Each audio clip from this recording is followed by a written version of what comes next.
This multimedia presentation examines public relations strategies used by protesters during the 2013 Gezi Park occupation in Istanbul, the crackdown by Turkish police, and the subsequent nationwide protests across Turkey. Mass media in Turkey, much of which is controlled directly or indirectly by the government, has largely dismissed or minimized the uprisings. In response, protesters and activists utilized social media and alternate forms of communication to organize events and communicate their message. In August of 2013, I traveled to Istanbul and conducted video and audio interviews with mainstream and alternative journalists covering the uprising, as well as protesters and academics involved in the Gezi Park occupation. This presentation examines the communication methods utilized by Turkish protesters in the face of a repressive power structure that seeks to control and manipulate the mainstream media.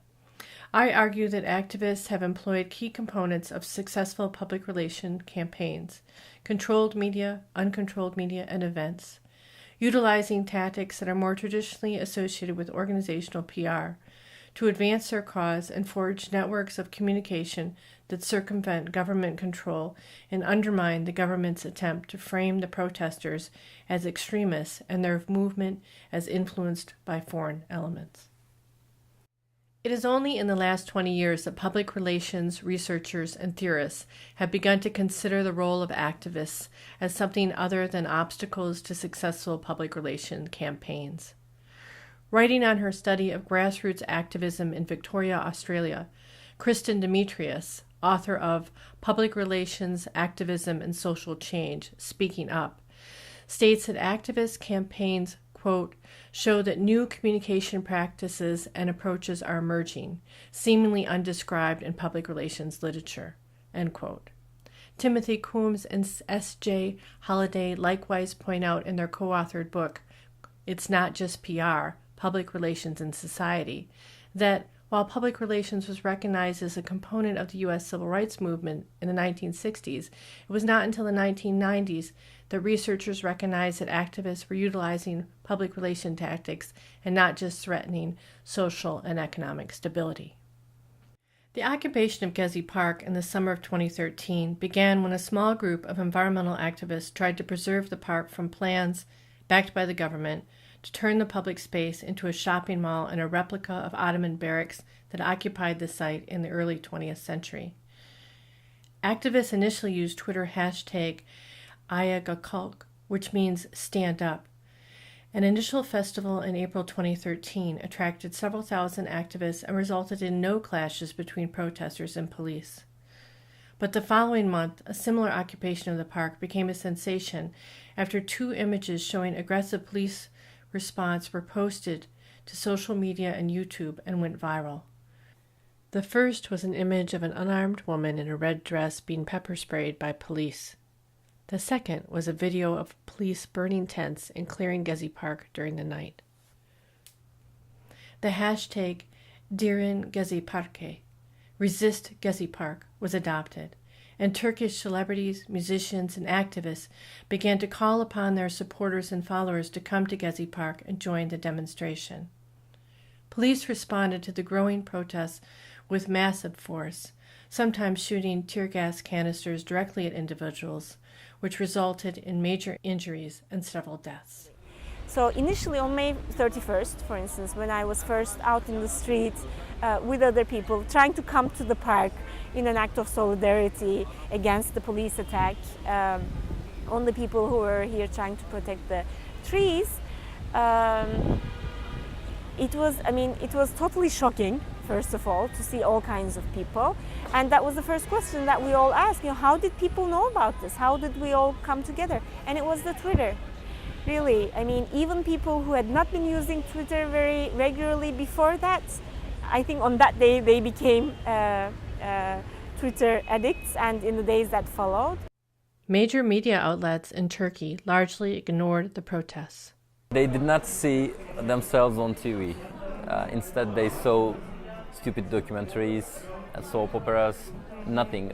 They were protesting all day long. They saw all the streets on fire. They were attacking police was attacking back, and everything was, they were in the hell. And when they went back home, they were, trying to find themselves. They were like, nothing happened, really? Just a small story. It's saying some protesters demonstrated and stuff. And then they totally lost their belief in Turkish media. On June 2nd, 2013, a date when CNN International showed images of police using brute force to disperse demonstrators in Gezi Park, and hundreds of thousands of people in more than 40 Turkish cities continue to protest, CNN Turk showed a documentary of penguins. This action became a symbol for many activists of the level of incompetence and general disconnect between the people and the mainstream media. Activists adopted the image of the penguin as a symbol of defiance, satirically recasting the penguin in a number of comedic social media posts, pointing to the close ties between media owners and the Erdogan government. Prime Minister Erdogan labeled the protesters "çapuçalar," looters, a phrase that was co-opted by protesters who created the term "çapulin," looting, to describe their resistance, adopting a rhetoric of mimicry to undermine a label meant to dismiss their self-willed defiance and its acts of deviance. During the initial stages of the protest, widely different constituencies occupied the park and displayed banners denoting their party or affiliation. Realizing this display had the potential to cause strife between protesters, while providing ammunition to pro-government media who were trying to label the movement, protesters agreed to remove all banners. The one exception to this rule was the rainbow flag, symbolizing gay, lesbian, and bisexual equality. As the only exception to the restriction, the rainbow flag became a unique symbol for the resistance, not only within Gezi Park, but across Turkey, where rainbows were painted into public steps and on the sides of buildings as a symbol of solidarity with the protesters. Other forms of graffiti were also seen across Turkey, the mock statements by Prime Minister Erdogan. Protester Erdem Gündüz created another potent symbol of resistance when he stood and stared at the Turkish flags on the Ataturk Cultural Center in Istanbul for 8 hours straight, beginning late Monday, June 17th, until early Tuesday, June 18th, 2013. Other demonstrators took up this standing man protest in Gezi Park and elsewhere across Turkey. Protesters also used Twitter and Facebook to boycott businesses that had failed to open their doors to them during the police crackdown, as well as boycotting media outlets that had largely ignored the attacks. Outside of Turkey, in New York, a group of Turkish Americans who supported the protesters launched an online crowdfunding campaign running from June 2nd to June 9, 2013, successfully raising over $108,000 to buy a full-page ad in the New York Times, engaging their funders in helping to create the ad and voting upon what to do with the surplus funds. The resulting advertisement advocated for an end to the police crackdown, the establishment of unbiased media coverage, and an investigation in the government's abuse of power and loss of innocent lives. The ad was published June 7, 2013.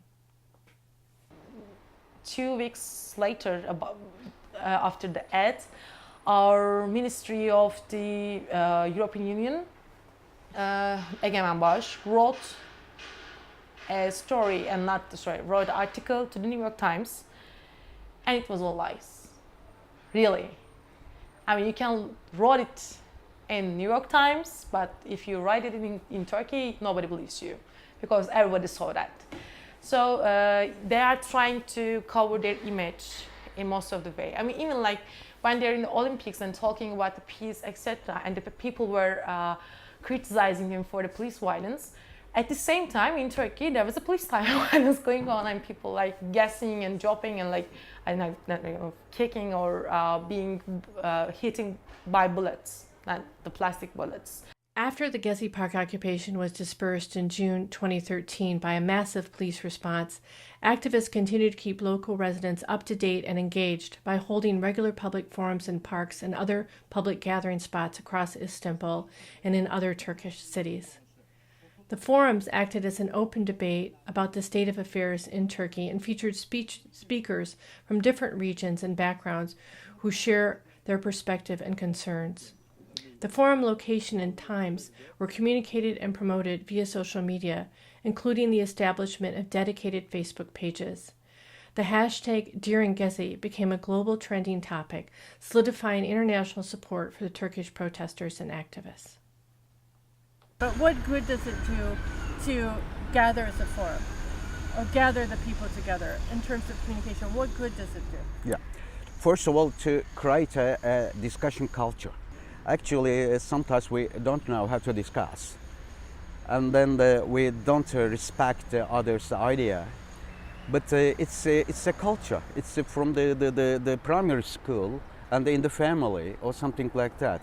And then so actually actually myself, I try to change this culture and listening to others' idea and not necessarily accepting the idea, but at least tolerate and respect the other ideas and not blaming each other, just in a constructive way to contribute, to make a contribution to the forum or to strategy or for the future.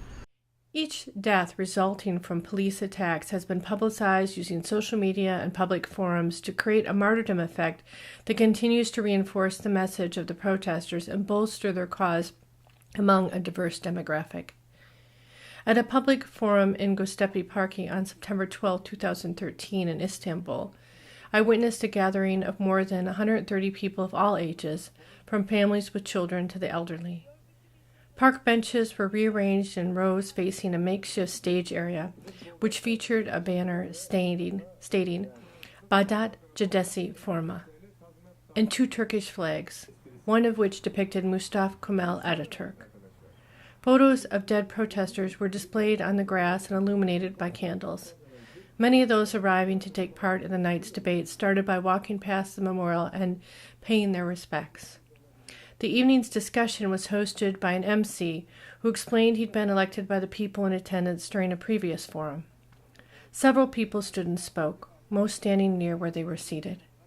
At an outdoor concert and demonstration in the Katakoy neighborhood of Istanbul, which I observed September 15, 2013, the crowd carried life-size photos on sticks depicting the faces of 6 protesters who died during the demonstrations. On a building across the street, a former hotel under reconstruction, a large banner depicted all 6 protesters. Police, arriving by the busload, surrounded the area, and the tension was palpable.